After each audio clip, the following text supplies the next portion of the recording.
In this video, I am going to show you how I create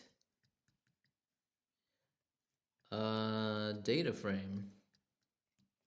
So I'm gonna make a very simple data frame, and this is how I do it. So I am going to create a variable. We'll call it df, and we're going to go pd.DataFrame, and then I'm going to open parentheses, and in here, what are we going to put inside our data frame? Well, I'm going to actually just put a list.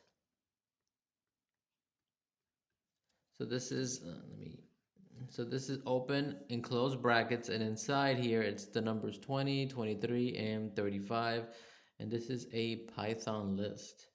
And then I'm going to add another parameter, and it's called columns. This is an M here, and it's going to equal to another list. And here's the other list, but inside, instead of being numbers like these, it's going to be a string, and it's age, AGE. And then this is going to allow me to name my data frame column. So instead of having a generic column name, I want it to actually say age. So these numbers represent ages, and that is how you make your data frame. Now, another thing to note is that the letter D and the letter F are actually capitalized.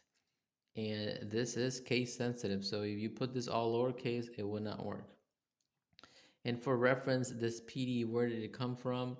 When we import pandas, we usually give it an alias of PD.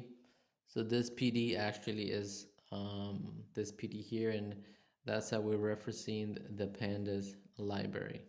All right, so if I print this variable df, what is that gonna look like?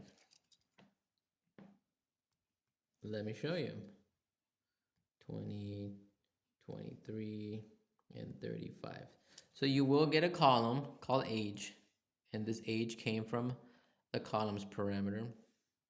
And you do get the values 20, 23, 35 that are gonna match this, but there's gonna be an additional column here, and it's gonna have 0, 1, 2 here. It's not gonna have a name, and then this is actually called the index, and this is going to be available. It's going to be present in all of your data frames, and they all start with the number 0, and they just go up 0, 1, 2, 3, etc. Just so you know you have it. And that's kind of it, guys. This is how I create my data frames. This is not the only way to create data frames, but this is a very good introduction on how to create a data frame using a list, naming your column, and now you know that all data frames are going to have an index, and it's going to be found right here.